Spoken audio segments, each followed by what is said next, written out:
میں نے جتنا قرآن پاک کو پڑھا مجھے 5 چیزیں 5 اصول نظر آئے بیسیکلی فنڈامنٹلس کہ جس سے آپ جہاں بھی جس حال میں بھی ہوں پیسے کما لیں گے. اچھا. پہلا اصول forgiveness is the power, یا دوسرے لفظ میں forgiveness کی جو طاقت ہے وہ کیا ہے. forgiveness ایک تو لوگوں کو معاف کر دینا اور ایک اللہ سے استغفار کرنا. اللہ سے استغفار کرنے سے کتنا رزق آتا ہے آپ کی سوچ ہے. اور استغفار کیا یہ صرف ہم جو روز کرتے ہیں وہ ہے یا کچھ اور چیز کا نام استغفار ہے. یہ بھی 2 چیزوں کے اوپر بات کرتا ہوں. حضرت نوح علیہ السلام نے 930 سال تقریباً تبلیغ کی ہے. 930 سال کے قریب 950 سال کے قریب انہوں نے صرف تبلیغ کی ہے. یعنی ان کی ظاہری زندگی اس سے زیادہ تھی, انہوں نے لوگوں میں زندگی گزاری سارا کچھ, پھر نبوت کا اعلان کیا. تو ان کی نبوت کا ٹائم 930 سے 960 سال کے درمیان ہے تقریباً. بہت کم لوگوں نے ان کے جو ہے وہ دین کے اوپر عمل کیا, لیکن انہوں نے لوگوں کو ایک ایسا فارمولا بتا دیا کہ جس سے رزق آتا ہی آتا ہے. سورہ نوح کی آیت نمبر, میں چونکہ آیتیں لکھی ہوئی ہیں تو اس لیے میں وہاں سے پڑھنے کی کوشش کروں گا. آیت نمبر 10, 11 اور 12.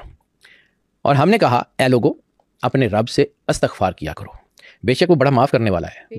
وہ تم پہ موسلا دھار بارش بھیجے گا اور تمہارے مال سے اور تمہاری اولاد سے تمہاری مدد کرے گا, اور تمہارے لیے باغات بنا دے گا اور تمہارے لیے نہریں بہائے گا. ٹھیک ہے, اب یہ رزق کی ڈائمینشنز اللہ نے بتائی ہیں. اب یہ ایک چیز یاد رکھیے گا کہ نوح علیہ السلام کا جو دور ہے اس میں یہ موبائل فونز اور یہ ٹیکنالوجیز نہیں تھی. وہ ایگریکلچرل سوسائٹی ہے.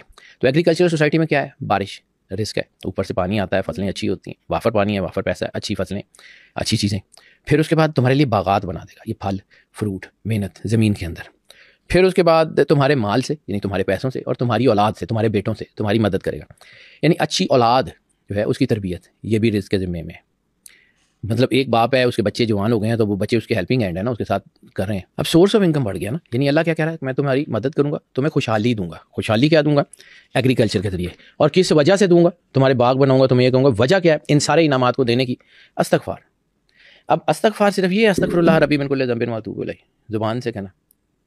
استغفار کی تسبیح وہ تسبیح ہے جو جو ہے وہ دانوں پہ منکوں پہ پڑی جاتی ہے نہ ہاتھوں پہ پڑی جاتی ہے. استغفار کی دل سے ندامت کیجیے. استغفار کی تسبیح آنسوؤں پہ پڑی جاتی ہے. استغفار کی تسبیح مالک کے سامنے پڑی جاتی ہے. قرآن پاک میں اللہ نے استغفار کا ایک طریقہ بتایا ہوا ہے, اس کو سمجھ لیں, رزق بھی آ جائے گا, زندگی بھی آسان ہو جائے گی اور آخرت بھی اچھی ہو جائے گی. ایک طریقہ, یا رسول اللہ, یہ اگر اپنی جانوں پہ ظلم کر بیٹھیں, اپنی جانوں پہ ظلم کر بیٹھیں اور اپنے گناہوں پہ پشیمان ہو کے آپ کی بارگاہ میں پیش آ جائیں, یعنی آپ کی بارگاہ میں پیش ہو جائیں, تو اللہ کے رسول کو چاہیے گا کہ ان کے اوپر مہربانی کریں اور ان کو معاف کر دیں. یہ اللہ کو تو معاف کرنے والا اور مہربانی پائیں گے. یعنی اللہ نے اپنی پوری کی پوری ڈیڈیکیٹڈ پاور, قرآن پاک کی آیت کو سمجھیے, یہ نص ہے کہ اللہ نے اپنی ڈیڈیکیٹڈ پاور سرور انبیاء صلی اللہ علیہ وآلہ وسلم کی جو ہے وہ ذات میں ریسٹ کر دی ہے. استغفار کا طریقہ کیا ہے, رسالت مآب سرور انبیاء صلی اللہ علیہ وآلہ وسلم. دوسری ندامت. میں نے کہا نا استغفار کی تسبیح جو ہے نا وہ یہ منکوں پہ پڑھنے سے کچھ نہیں ہوتا, 10 کروڑ دفعہ کہتے رہے, اللہ نے بھی پتا تسی اندروں کی ٹک سے آنے ہو. ٹھیک ہے, ایک ہلکی سی جو ہے نا وہ ندامت. کہا جاتا ہے نا کہ جہاں عبادتیں قبول نہ ہوں وہاں ندامتیں قبول ہو جاتی ہیں.